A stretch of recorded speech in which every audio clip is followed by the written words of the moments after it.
Pemirsa Tegar TV dimanapun Anda berada, kita lanjutkan diskusi spesial, dialog spesial kita bersama Mas Gino Vanoli, Kepala Kantor DPD RI Provinsi Lampung. Tadi kita sudah berbicara banyak tentang keberadaan kantor DPD RI Lampung, termasuk juga tadi Mas Gino bicara soal rumah inspirasi. Kita lanjutkan tentang rumah inspirasi Lampung itu apa sih maksudnya? Ya, jadi gini Mas Umar, kita menyadari betul bahwa DPD ini kan lahir baru 17 tahun. 17 tahun. Tentu sangat berbeda penerimaan sosialisasi di tingkat publik dibanding dengan saudara tuanya, yaitu DPR dan MPR. Yeah. Walaupun akhirnya dulu ada utusan daerah bersama dengan DPR menjadi satu lembaga tertinggi namanya MPR. Karena kita 17 tahun menyadari betul bahwa kelembagaan DPD RI itu masih harus terus diupayakan sosialisasinya kepada masyarakat, sehingga masyarakat juga lebih welcome, lebih mengenal, lebih dekat peran dan fungsi wewenang daripada DPD RI itu sendiri. Karena kita menyadari sistem bikameral yang dilaksanakan di Indonesia ini seolah-olah kan di lembaga DPR itu ada dua lembaga negara, DPR dan DPD. Tapi faktanya kan ini terlihat secara asimetris, perannya tidak terlalu dominan, karena walaupun dia punya peran legislasi, perancang undang-undang juga, kemudian tentang pengawasan, juga tentang penganggaran, sesuai dijalankan fungsi representasi daerah. Tetapi kalau dilihat merujuk pada undang-undang kan ini sifatnya usulan. Sifatnya usulan. Merancang undang-undang nanti diusulkan kepada DPR. Nah, DPR yang memang punya kewenangan eksekusi untuk mengetok itu. Begitu juga tentang anggaran, tentang apa istilahnya, kalau pengawasan juga sama gitu ya. Kalau pengawasan memang itu tugas langsung, dan kita tahu kewenangan DPD dalam membuat undang-undang ini juga terkait ada batasannya juga, terkait tentang pemekaran wilayah, penggabungan, pemekaran, kemudian pengembalian kembali, kemudian juga tentang SDM, SDA, kemudian juga sumber ekonomi yang lain. Saya pikir ini juga perlu ada pengenalan lebih jauh kepada masyarakat, sehingga masyarakat juga tidak salah menilai DPD. Nah, peran kantor daerah ini dalam konteks bagaimana lebih mendekatkan lagi keberadaan lembaga DPD ini kepada masyarakat. Karena ketika saya di Jawa Timur maupun pulang ke Lampung, hampir sebagian besar stakeholder yang kita undang ke kantor daerah itu yang pertama tahu bahwa kantor daerah ini ada, DPD itu punya kantor di Provinsi Lampung, di ibu kota provinsi. Itu satu. Yang kedua, kenapa saya akhirnya mencoba melakukan inovasi-inovasi seperti dengan menjadikan kantor daerah itu menjadi rumah inspirasi. Rumah inspirasi, iya. Intinya supaya masyarakat juga welcome, masyarakat juga nyaman, dan kita mengharapkan kantor daerah itu betul-betul menjadi rumah rakyat juga.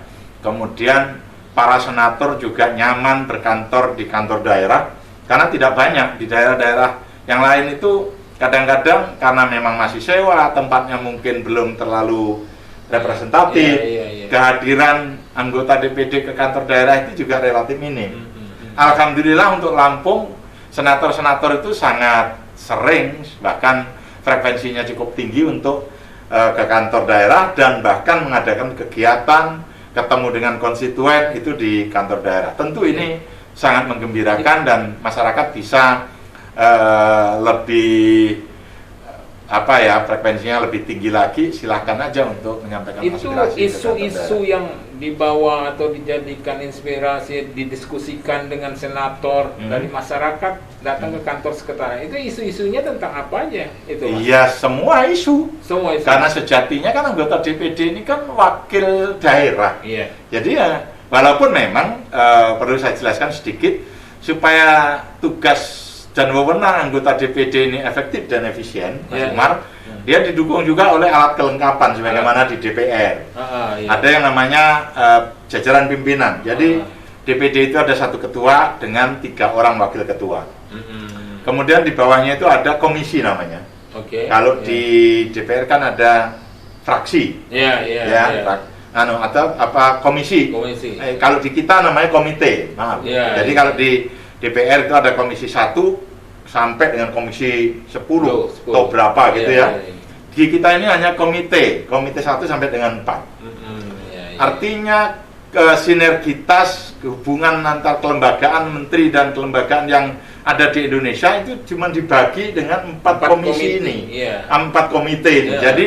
Jadi ya luar biasa padat, dan Lampung karena masing-masing provinsi itu ada 4 anggota, maka ini otomatis dibagi ke 4 komite. Kalau boleh tahu 4 komite itu satu bidang apa atau? Ya, kalau satu tetap membidangi pemerintahan, hukum, HAM dan seterusnya, itu Pak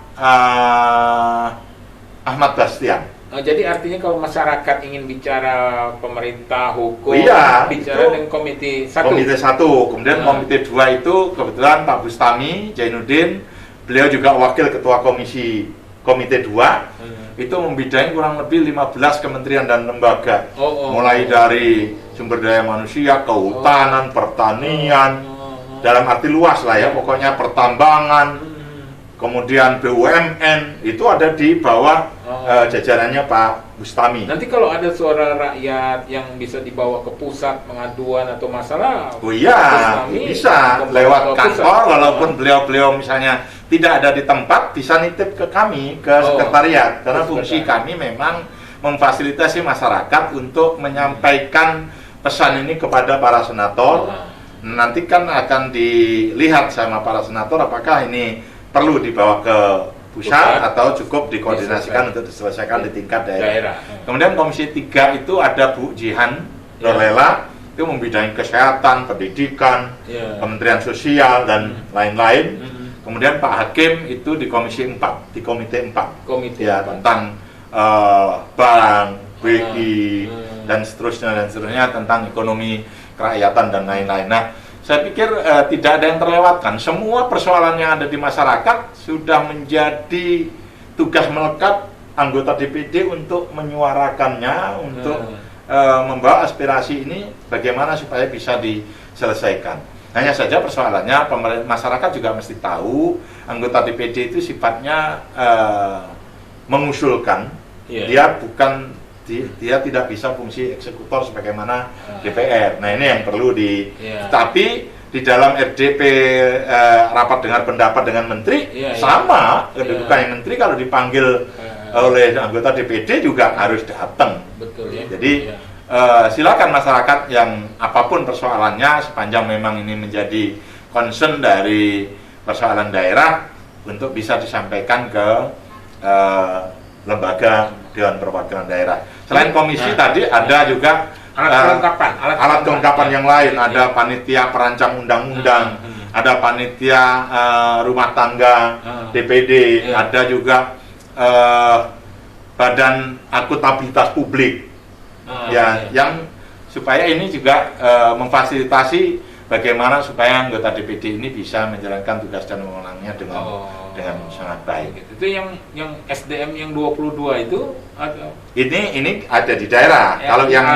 Kalau yang alat kelengkapan itu adanya di kantor pusat di Jakarta. Mas Gino, ini kan kita tahu bahwa Provinsi Lampung ini masalahnya salah satu yang banyak juga ini adalah masalah pertanahan. Pertanahan bagi daerah-daerah di kabupaten kota di Provinsi Lampung. Itu gimana komentar itu? Saya beberapa kali melayani, memfasilitasi masyarakat yang sudah mengadukan juga persoalan ini ke anggota DPD. Salah satunya misalnya dari Yayasan Pasundan.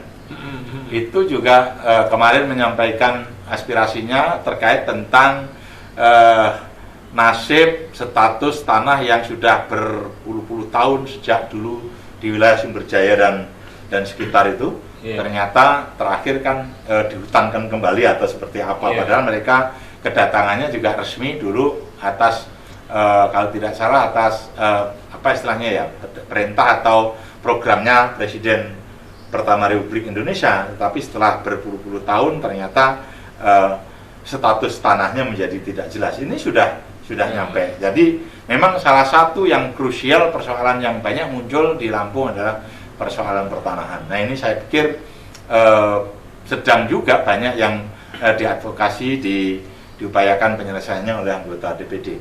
Kemudian persoalan guru honor misalnya, DPD sendiri sudah membentuk pansus. Betul. Pansus gitu tentang guru honor. Bagaimana nasib guru honor ke depan.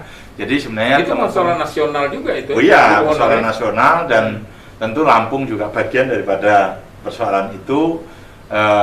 DPD sudah mengambil inisiatif untuk membuat pansus. Harapannya juga persoalan guru honor itu bisa segera selesai. Yang sedang hit didorong oleh DPD sekarang ini kan tentang bagaimana arah perjalanan bangsa itu menuju ke arah yang benar, sehingga DPD juga selain berupaya untuk memperkuat kedudukan kelembagaan DPD itu sendiri, juga ingin supaya misalnya tentang presiden threshold 0%. Oh, betul. Itu DPD sedang konsen juga untuk supaya ini bisa diamandemen, sehingga kesempatan anak bangsa untuk menjadi calon presiden sejatinya itu bisa dimungkinkan. Karena kan banyak juga suara yang akhirnya menjadi sia-sia karena partainya tidak lolos ke Senayan. Contoh misalnya betul, gitu. Betul, padahal suara ini kalau direkap, diakumulasi, jumlahnya juga puluhan juta juga. Tetapi karena dia tidak punya wakil di parlemen, akhirnya kepada siapa ini nasibnya, aspirasinya itu disampaikan. Nah, DPD secara kelembagaan mencoba memfasilitasi ini. Kemudian apa sebenarnya aspirasi yang paling berkembang, yaitu salah satunya adalah 0% presiden threshold, sehingga itu dimungkinkan calon independen. Pembahasan. Oh ya, sekarang sedang gencar. DPD juga melakukan roadshow ke provinsi-provinsi, bekerja sama dengan lembaga perguruan tinggi untuk melakukan kajian tentang amandemen kelima Undang-Undang Dasar Republik Indonesia. Ini insya Allah sedang diperjuangkan. Semoga ini menjadi aspirasi rakyat dan menjadi aspirasi bangsa ini menuju arah yang lebih baik. Ya, terima kasih Pak Kio. Ini pemirsa Tegar TV, dimanapun Anda berada, pembicaraan kita, dialog spesial kita semakin menarik nih dengan Mas Gino. Beliau adalah Kepala Kantor DPD RI Provinsi Lampung. Sebelum kita masuk ke sesi berikutnya, Mas Gino, ada yang di benak saya ini, saya dengar ada acara akhir tahun atau aja bagaimana. Tapi sebelum dilanjutkan nih, kira-kira kita akan lanjutkan di sesi berikutnya ya Mas? Iya, siap. Soal acara atau diskusi. Ya, bagaimana sebenarnya kita menyikapi proses pembangunan di Lampung selama 1 tahun ini. Ya, kita coba akan juga kupas dan bedah di akhir bagaimana supaya tahun 2022 tentu Provinsi Lampung, provinsi kebanggaan kita, semakin bisa berjalan lebih baik lagi. Ya, Mas Gino, kita akan lanjutkan nanti pada sesi berikutnya ya. Ya, pemirsa Tegar TV dimanapun Anda berada, untuk sementara kita akan break dulu, terlebih dahulu kita akan ikuti iklan yang akan lewat. Tetap di Tegar TV.